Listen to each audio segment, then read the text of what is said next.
posisi apa ya, padat gitu traffic jaringan ya. Jadi tadi pakai Zoom agak susah ya. Pakai e-learning agak susah. Jadi sementara ini kita pakai Zoom dulu, waktunya 40 menit, Arif. Baik, Pak. Ya, ya. Kedengaran suara saya cukup jelas? Kedengaran, Pak. Jelas. Baik. Jadi untuk MAP ini kita pakai Zoom dulu ya. Ada beberapa saran untuk Saudara Arif sebagai panduan buku bacaan gitu ya. Nah, kalau untuk e-learning ini kita tidak bisa ngasih bahan-bahan yang sifatnya melanggar hak cipta gitu ya. Jadi saya ada buku seperti ini, Arif. Lihat buku ini, buku Mekanisasi Pertanian. Judulnya, ini diterbitkan oleh IPB ya. Jadi ya, Pak. Nanti saya Bapak Kasno Hadi Utomo MA. Jadi untuk kuliah manajemen Alsin ini saya sangat menyarankan saudara membeli ini secara ini di penerbit IPB. Jadi penerbit IPB ini menjual buku ini, isinya sangat lengkap ya tentang alat dan mesin pertanian. Harganya itu sebelum ongkos kirim kalau tidak salah sekitar 160.000, 157 atau sekian. Cukup tebal, ini sampai 400 lebih halaman, hampir 500 halaman. Ya, jadi isinya tentang segala kaitan dengan Alsin. Saudara bisa pesan ke penerbit IPB atau nanti bisa hubungi saya, nanti saya pandu untuk memesan bukunya. Jadi kita tidak bisa fotokopian kalau e-learning ini. Harus yang asli begitu ya. Nah, ini Mekanisasi Pertanian Kusno Hadi Utomo ya. Nanti kemudian nanti kita bisa bicarakan lebih lanjut. Kemudian yang lain juga nanti akan saya gunakan untuk belajar itu adalah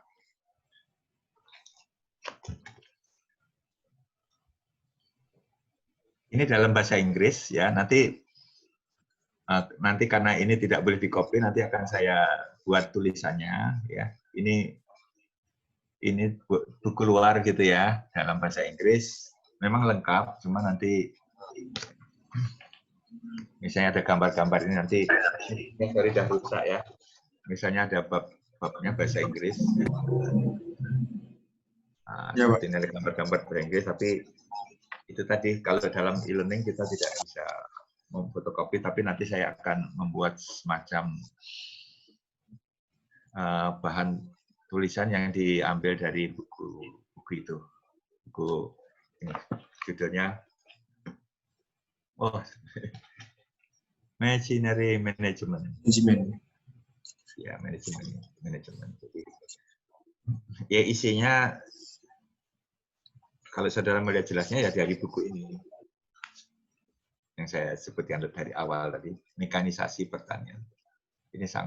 Buku ini sangat-sangat lengkap, sangat-sangat mungkin jadi buku pegangan saudara kalau saudara nanti mau menekuni bidang mesin pertanian ya. Ini sangat lengkap, mesin apapun ada, mulai hand traktor, mesin penggiling padi, macam-macam ada di sini ya. Silo, pokoknya ada di sini cukup lengkap. Saya sarankan saudara membeli buku ini, misalnya di penerbit IPB. Ini ada simbol penerbit IPB, itu online bisa, langsung saja. Ya. Kalau di Gramedia belum tentu ada, Pak ya? Belum tentu ada.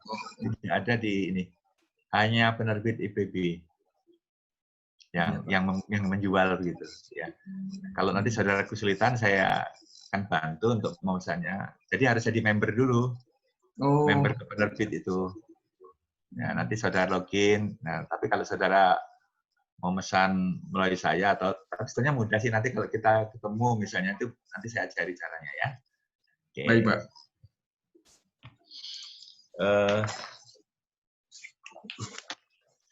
Sesuai jadwalnya, jadi kita kuliah itu jam 7:30 ya, 7:30.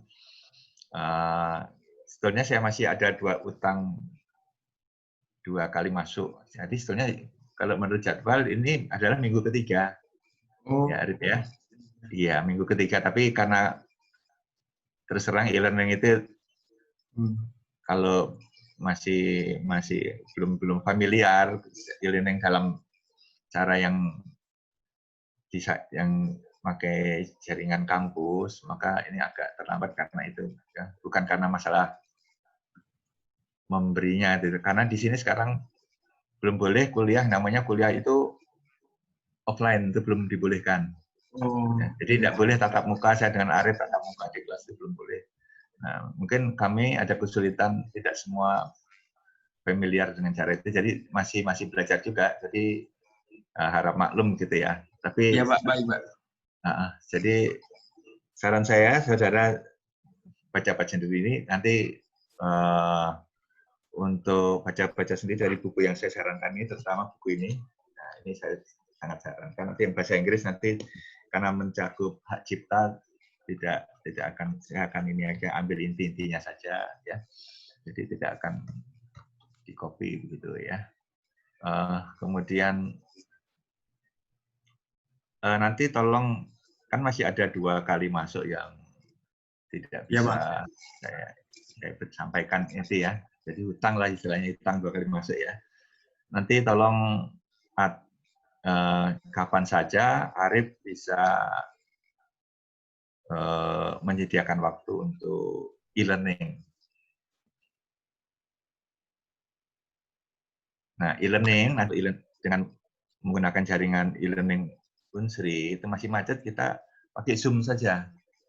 Siapa? Pakai Zoom seperti sekarang ini. Ini kan Ya, karena Pak. jaringannya itu apa ya? Ada hilang gitu ya. Apa istilahnya itu, muncul itu ya. Jadi tidak stabil. Nah, kalau tidak stabil pakai Zoom ini. Pakai Zoom biasa seperti ini. Nah, yang penting kita bisa ketemu. Nanti hari ini saya minta tolong Pak Fari, kok saudara lihat di situ ada recording di sini kan? Iya, Pak. Lihat nggak di layar itu ya? Iya, lihat saya, Pak. Nah, Recording. itu nanti kan sebagai bahan rekaman. Jadi apa yang kita bicarakan pada hari ini itu terekam. Nah, terekam artinya bukti Arif datang pada jam sekian ini ada terekam. Nah, nanti bisa dijadikan bukti karena masalah tadi jaringan tadi ya. Baik, sekarang kita mulai kuliah pada ini karena waktu kita terbatas 40 menit ya.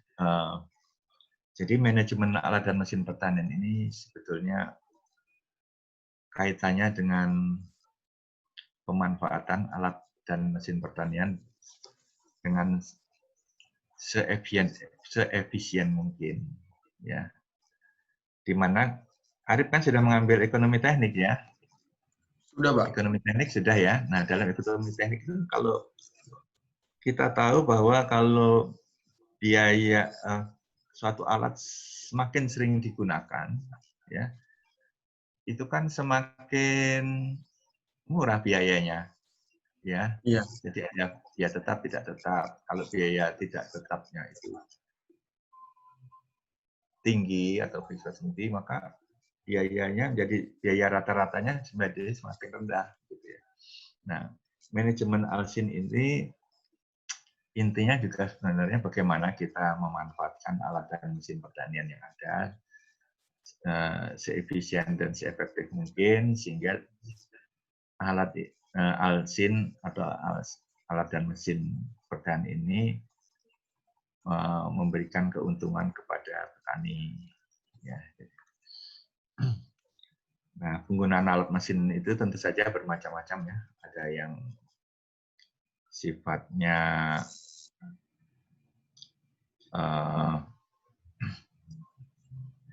apa namanya, untuk prapanen, pasca panen, ya. Prapanen, panen, pasca panen. Ini saya belum membuat ini ya. Nanti saya akan buat, nanti saya tampilkan share. Sementara ini kita ketemu seperti ini dulu ya. Nanti Baik. ada namanya share screen. Tapi Ya. saya belum siapkan. Tampilan gambar, Pak ya. Ada gambar. Jadi saya nerangkan seperti ini. Nanti ada gambarnya akan muncul, tapi ini belum saya buat. Jadi mungkin kesempatan kuliah berikutnya akan saya siapkan. Jadi kalau saya menerangkan sesuatu ada gambarnya gitu ya. Jadi ada share screen namanya. Di sini ada, kalau saya lihat di menu bawahnya itu ada. Itu kita buat share screen. Oke. Baik. Nah, alat dan mesin pertanian ini ada yang namanya prapanen. Tahu prapanen? Prapanen itu apa artinya? Sebelum panen gitu ya. Sebelum ya, Pak. Dilakukan sebelum alat-alat yang digunakan sebelum panen, ya. Prapanen kan sebelum panen. Nah, itu alat-alatnya apa saja? Banyak ya alat-alatnya ya. Mulai dari baja, ya kan, garu, alat tanam. Ani-ani ya, seperti. Ani-ani itu alat panen. Ya? Oh, panen. Ya. Oh, panen. Ya. Oke, gini. Di dalam manajemen alat dan mesin pertanian ini, kita harus beranggapan bahwa yang kita pelajari itu adalah semuanya menggunakan peralatan mekanis. Jadi di sini, misalnya ani-ani tadi disebutkan ani-ani ya, alat panen manual kan, pakai tangan kan itu. Itu tidak dipelajari di dalam manajemen alat dan mesin pertanian. Jadi manajemen pertanian itu cirinya adalah mereka menggunakan sumber tenaga motor bakar atau listrik. Jadi ada sumber tenaga, tidak menggunakan tenaga manusia sebagai penggerak utamanya. Nah, kita balik lagi ke mesin untuk prapanen ya. Jadi kan ada yang pertama apa? Yang pertama itu adalah kalau sawah atau ladang gitu kita akan menanam padi atau jagung, apa yang kita lakukan pertama? Mesin apa yang kita pergunakan? Mungkin pada mesin bajak mungkin, Pak ya, untuk gimana ya? Ya. Jadi menggunakan membersihkan lahan ya. Iya, menggunakan alat bajak ya. Menggunakan bajak. Nah, bajak itu kan macam-macam bajak. Ya. Singkal, bajak rotari ya. Itu ya. Nah, kemudian setelah dibajak diapakan? Setelah bajak itu kan hasil olahannya kan dalam bentuk bongkahan tanah besar. Kita tidak bisa langsung menanam padi di situ kan. Setelah dibajak kan. Sawah belum ke lihat-lihat bajak gitu di Medan. Mungkin jarang, Pak. Oh, jarang. Tapi pernah sih, tapi mungkin nggak sesering mungkin, Pak. Ya, nanti kapan-kapan sekali-sekali dimanapun kalau lihat bagaimana petani bekerja di sawahnya atau di ladangnya gitu. Jadi tahapan-tahapan apa itu kalau pas lihat gitu nanti kan, atau nanti saudara pada buku yang tadi saya tunjukkan itu ada juga apa-apa yang harus tahap-tahapannya seperti apa gitu ya. Tapi kalau sempat melihat ya lebih bagus gitu. Di daerah persawahan atau daerah, intinya bukan lahan ini ya, bukan lahan perkebunan ya. Perkebunan itu banyak sekali atau gitu. Tapi kalau lahan untuk tanaman padi atau jagung atau kedelai ya, lebih sering ya 2 kali panen. Jadi ada proses mekanisasi itu, penggunaan asin itu lebih sering dibandingkan dengan perkebunan. Perkebunan penting awal-awalnya saja, tidak tiap hari, tidak terus-menerus. Tidak berkelanjutan ya, Pak ya? Tidak berkelanjutan sepertinya, Pak. Kalau pada perkebunan. Perkebunan itu awalnya ya paling pas manen itu tidak ngolah tanah. Gitu ya. Tidak sesering penggunaan asin, tidak sesering pada lahan sawah atau ya padi. tanaman pangan lah ya, tidak sesering itu. Nah, jadi untuk Prapanan sendiri kita lihat untuk mengolah tanah sendiri ada pembajakan ya, kemudian ada penggaruan ya. Jadi membajak itu menghasilkan tanah yang sudah dibalik dan bentuknya masih dalam bongkahan tanah yang ukurannya besar-besar. Itu pembajakan ya. Nah, bajak tanah yang ukurannya besar-besar itu kemudian kan belum cocok untuk ditanami padi atau jagung gitu kan masih bongkahan besar ya. Ya belum layak. Susah lah nanam seperti kesulitan. Petaninya yang menanam juga kesulitan. Makanya ada tahap kedua yaitu yang dinamakan penggaruan. Penggaruan itu ada jenis bajak yang khusus untuk menggaru. Ya. Jadi setelah garu tujuannya untuk apa? Untuk meratakan, Pak ya? Untuk meratakan dari bongkahan tersebut. Dan meratakan bongkahan tanah hasil pembajakan itu. Nah, itu ya, jadi meratakan. Nah, setelah itu, setelah semua rata, pekerjaan lainnya apa? Misalnya kalau kita ingin menanam padi. Tanahnya rata kan, kita bajak, kita garu. Apa yang kita lakukan berikutnya, kira-kira? Masuk kalau pembibitan ya, belum ya Pak? Iya, oke, kira-kira sudah hampir benar. Ya, kalau padi tentu saja setelah tanah itu siap ya, cukup halus, cukup rata. Kalau padi sawah itu tanahnya sudah berlumpur gitu ya, sudah istilahnya tanahnya lembut dan berlumpur, nyemek apa bahasa itu ya. Nah, itu kemudian dilakukan proses penanaman ya.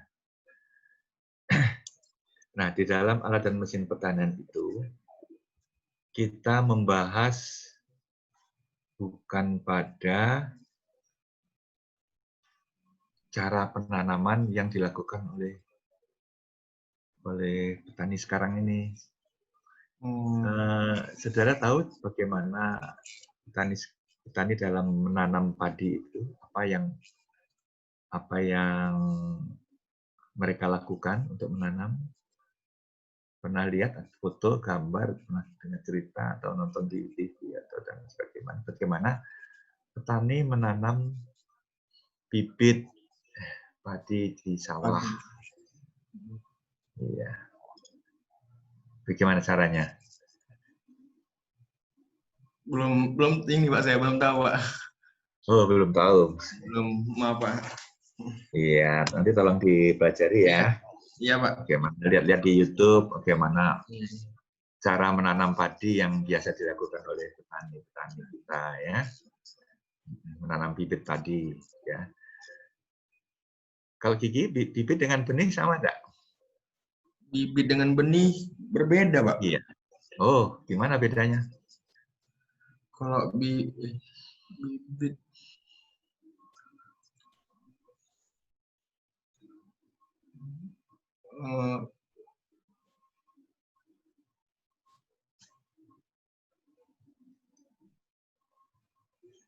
bentar ya, Pak. Iya, ya, silakan. Kalau benih itu bahan dasar pemeliharaan tanaman atau hewan, atau istilahnya biasanya dipakai bila bahan dasar berukuran jauh lebih kecil daripada ukuran akhir aslinya ya. Oh, itu kata Mbah Google itu. Iya. Benih dalam arti yang kita tanam itu adalah biji-bijian yang memang disiapkan untuk menjadi benih. Ya. Saya catat dulu ya Pak ya. Saya catat. Oh, ya. Nanti ada rekamannya kok, ini nanti bisa. Iya. Oh, iya. Jadi biji-bijian misalnya benih jagung itu ya dalam bentuk dalam bentuk butiran jagung, cuman benih itu khusus untuk perkembangbiakan, ya. Lain dengan jagung untuk konsumsi atau makan ternak, ya. Iya, Pak. Itu jagung untuk konsumsi itu. Tapi kayak dia benih itu biasanya untuk ditanam lagi bijinya itu. Nah, itu kaitannya varietasnya harus varietas yang bagus.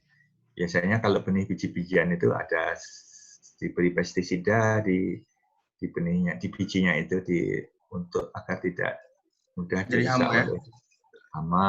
Ya warnanya merah. Nah, yang namanya benih itu Iya, Pak. tidak bisa dimakan. Jangan coba makan-makan benih, nanti bisa keracunan. Karena memang sudah diberi dengan pestisida, itu jagung. Pokoknya benih khusus untuk benih untuk ditanam, untuk perkembangbiakan, begitu ya. Iya, Pak. Nah, terus apa bedanya dengan bibit? Bibit itu seperti padi ya, Iya, Pak. biji yang sudah ditumbuhkan di tempat persemaian. Iya, Pak. Jadi dia sudah ada daunnya, begitu daunnya mungkin 3-4 lembar ya, 4 helai gitu ya. Iya, Pak. Kemudian tingginya mungkin sudah 10 atau 15 cm. Jadi sudah tumbuh kalau bibit Oh itu. iya. Sudah ini ya, ada gambarannya gitu, Pak ya, sudah tumbuh. Iya, sudah ada, oke lah sudah keluar daun, sudah ada kehidupan gitu ya. Dan daunnya 4 lembar. Tingginya sudah ya 10-15 cm begitu ya, sudah. Nah, yang biasa ditanam oleh petani di Bibit. sawah itu yang seperti itu. Tapi ada juga yang karena keterbatasan tenaga kerja seperti yang di daerah Pasang Surut itu mereka menggunakan benih untuk menanam padi. Jadi kalau menggunakan benih itu yang ditanam itu dalam bentuk biji-bijian benih padi. Nah, jadi ditabur di sawah yang sudah dibajak dan digaruk tadi. Tapi nggak di semua lahan ya, Pak. Itu hanya di lahan Pasang Surut aja seperti yang Bapak bilang tadi ya. Daerah Pasang Surut atau daerah-daerah yang tenaga kerjanya masih terbatas. Masih Karena apa? minimum ya, Kalau Pak. menanam dengan bibit itu harus ada jarak tanam, ya, pola tanam dan butuh tenaga kerja yang banyak. Memang dari segi kebutuhan bahan untuk bibit benih itu lebih sedikit. Yang dia nanam dengan bibit tentu saja berasal dari benih kan, benih Iya. disemaikan dulu kan. Iya. Nah, setelah itu baru dipindah ke sawah. Nah, Iya. itu jumlah benih yang untuk bibit itu lebih sedikit yang diperlukan dengan penanaman dalam bentuk bibit dibandingkan dengan yang secara tabur tadi langsung ditebar ke sawah dalam bentuk benih, dalam bentuk bijian, butiran. Iya. Untuk sawah ya, itu akan memerlukan benih dalam jumlah yang banyak, tetapi keuntungannya tenaga kerjanya bisa cukup 1 orang 1 hektar. Nah, keuntungannya, kerugiannya jumlah benih, tapi itu sangat tergantung pada lokasi tempat kegiatan usaha tani itu ya. Tapi yang saya fokuskan di sini dalam kaitan dengan manajemen alat dan mesin pertanian. Iya. Proses penanaman itu, baik itu benih maupun bibit, harus dilakukan dengan menggunakan mesin tanam. Mesin tanam atau planter. Iya. Pernah dengar planter? Pernah, Pak. Alat tanam mekanis. Jadi alat tanam mekanis itu kerjanya ya menanam, dia menanam bibit atau benih pada lahan pertanian. Ya, kalau dia di sawah yang menggunakan bibit, ya dia nanam bibit. Nah, untuk yang sawah itu namanya transplanter. Transplanter. Nanti saudara bisa lihat di buku yang saya sarankan itu ya. Ada transplanter. Ya. Nah, kalau dia dalam bentuk butiran seperti petani nanam jagung atau kedelai atau kacang tanah itu disebut seed planter, seed biji ya. Planter itu alat tanam biji-bijian, seed planter.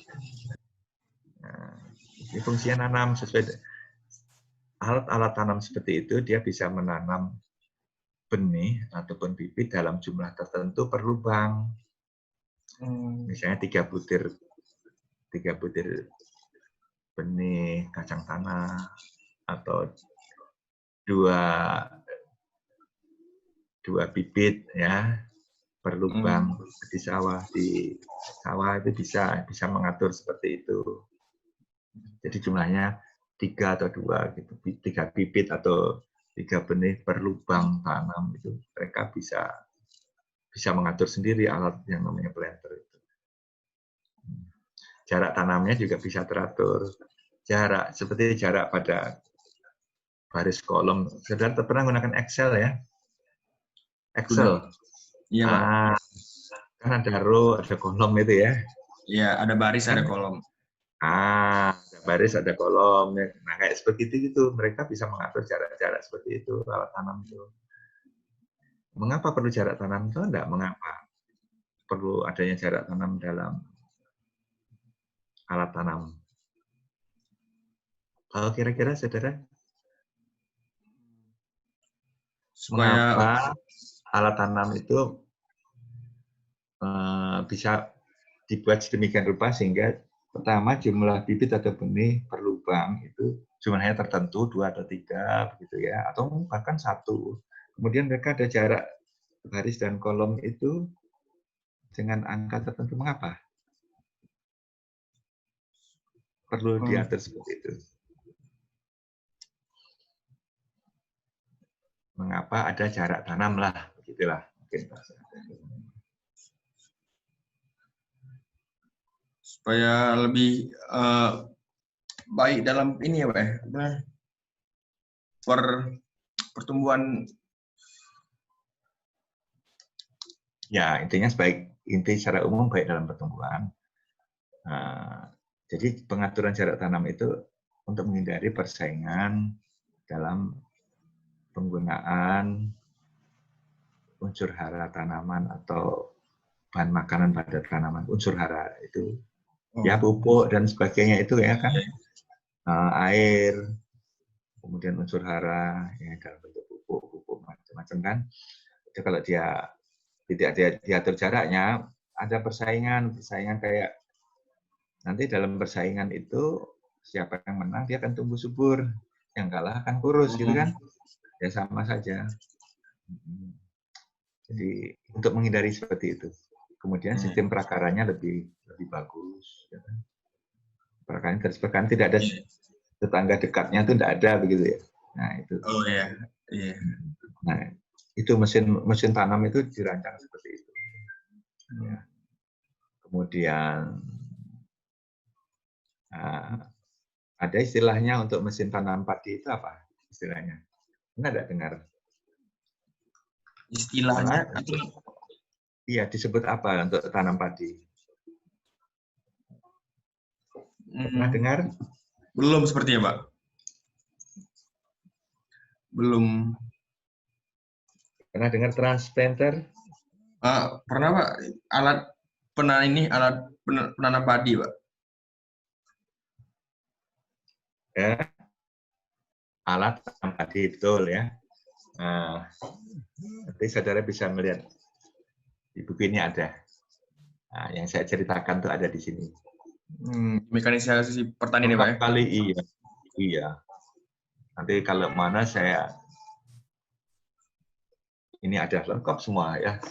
Ini sangat, kalau saudara nanti tertarik dengan bidang alat dan mesin pertanian, buku ini akan saudara pegang terus ya.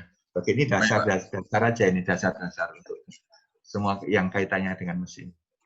Jadi saya tadi cerita tentang planter, transplanter, ini saudara bisa membaca lebih detail apa sih yang dikatakan Pak Endo tadi itu. Saya kok belum mengerti gitu ya, baca di sini. Ya, Pak. Oke. Nah, itu prosesnya. Dan seterusnya ada semua tahap-tahapan gitu. Nanti akan dijelaskan lebih lanjut. Jadi kita ini mengingat waktu Zoom-nya 40 menit, jadi tahu-tahu terpotong gitu, sorry ya, karena jatuhnya 40 menit. Ya, tahu-tahu hilang gitu ya. Tapi ini daripada nggak sama sekali. Iya, Pak. Ya. Sorry, ada tukang jamu lewat, maaf ya. Siap, Pak. Ya, jadi itu, nah ada tahapan-tahapan, itu namanya tahapan yang tadi setelah ditanam diapakan lagi. Kalau kita menanam padi, sudah kita tanam, bibit sudah kita letakkan dengan mesin yang namanya transplanter itu. Kemudian atau jagung, kacang tanah atau apa, sudah kita letakkan sudah kita tanam ya, Ya, Pak. pada lahan ya. Terus apa kita diamkan nunggu panen begitu? Kita tidak, sudah Pak. selesai, kita tanam, kita diamkan, ya, tinggal nunggu panen begitu ya. Kira-kira seperti apa? Ada nggak lanjutan? Memberikan apa namanya, Pak? Ininya kayak memberikan pupuk setelah ditanam itu, Pak, supaya Ya. terhindar dari hama atau binatang yang seperti kayak tikus atau yang lainnya, Pak, yang dapat merusak sawah tersebut. Ya, oke. Baik, benar. Jadi ada proses selanjutnya, yang disebut proses dalam pemeliharaan tanaman. Ya. Menjaga ya, Pak, ya? Dipelihara, yang sudah kita tanam itu harus dipelihara. Ya, Pak. Nah, bagaimana memeliharanya? Itu tadi dilakukan, diberi pupuk, ya kan? Nah, kemudian biar tidak dimakan tikus dan serangga apa gitu kan, Iya. hama-hama itu ya. Hama lainnya. Itu diberi apa namanya? Apa namanya? Pestisida. Pestisida, ya. Oke. Iya, Pak. Salah satunya itu, Pak. Salah satunya. Nah, benar. Jadi untuk pemupukan ada yang namanya pemupukan ada namanya mesin fertilizer. Fertilizer. Iya. Jadi di dalam mesin pertanian itu mesin pemupuk itu kita sebut sebagai fertilizer. Fertilizer itu fertilizer. Ya, Pak. Fertilizer, aplikator. Fertilizer sendiri artinya pupuk. Iya, Pak. Ya, pupuk kan, fertilizer pupuk. Fertilizer, aplikator alat pemberi pupuk, gitu ya. Iya, Pak. Nah, ya pemberi pupuk lah, alat pemupuk gitu kalau bahasa Indonesia mungkin seperti itu ya. Mesin pemberi pupuk. Ya, untuk memberi pupuk dengan dosis yang tentu saja dosis pemupukan sesuai dengan rekomendasi ya. Jumlah yang dibutuhkan. Iya. Tahu enggak saudara, misalnya saudara menggunakan mesin pemberi pupuk ya, itu tadi fertilizer aplikator. Saudara tahu dosisnya dari mana? Kan harus ada dosis ya, sama kita minum obat. Iya. Sembarangan kan? Iya, Pak. Nah, dari mana kita tahu, oh ini harus saya berikan ini dalam jumlah sekian pupuknya, atau pestisida dalam jumlah sekian. Tahu enggak dari mana?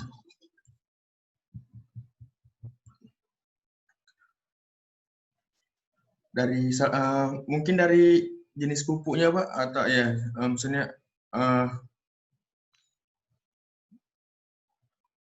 salah, Pak, ya.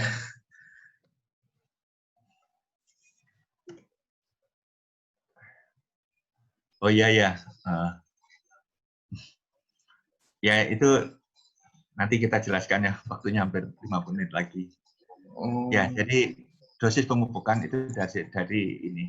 Pertama, analisa jenis tanah, itu bidangnya ilmu tanah, ya. Iya, Pak. Analisa tanah, sekian dosis pupuk untuk tanah ini. Di lab tanah itu, ya kalau mau, ada juga dari petunjuk biasanya dari kemasan bibit itu.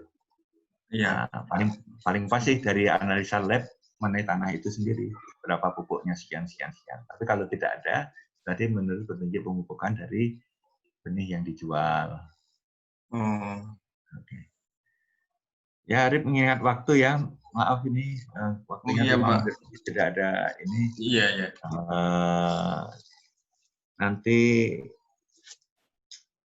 silakan buku ini disiapkan ya, nanti kan saya. Ya, Sudah Pak. dicatat belum? Apa saya nanti fotokan ke WA? Sudah tadi, Pak. Buku mekanisme pertanian oleh IPB Mekanisasi Kusno. bukan mekanisme. Gimana, Pak? Mekanisasi. Oh ya, Mas, Mekanisasi. sorry. Mekanisasi pertanian. Iya. Iya. Karangan IPB Kusno Haji Hutomo. ya, Insinyur Kusno Hadi Utomo MM ya. Oh ya. Nanti ke Google cari IPB Press. Cari searching googling. Nanti Siap. di situ login terus misalnya di situ banyak buku-buku, salah satu ini yang saya sarankan ini ya. Baik, mungkin di situ Arif mengingat Pak. waktu ini. Iya, Pak. Nanti materinya saya terima kasih Pak Fahri atas bantuannya yang ini untuk sementara ini. Jadi nanti saya masih belajar dengan Pak Fahri juga ini ya. Mungkin kalau kita kesulitan lagi maka akan secara dengan Zoom aja, Zoom meeting ya. Itu Arif ya. Oke. Terima kasih Fahri mengingat waktu atas bantuannya. Mudah-mudahan nanti ini direkam, nanti bisa YouTube-nya Fahri ya nanti. Ya, oke Pak Indo. Oke, ya terima kasih Fahri. Selamat pagi. Selamat pagi. Arif, selamat pagi. Selamat pagi juga, Pak. Ya, untuk kuliah berikutnya nanti akan saya informasikan lewat WA ya. Siap. Oke, baik. Saya cukupkan sampai di sini kuliah pada hari ini. Mari kita live bersama-sama. Mudah-mudahan bermanfaat. Oke Pak Indo, kita live Pak Indo. Oke, Mas Hari, makasih. Mari, Pak.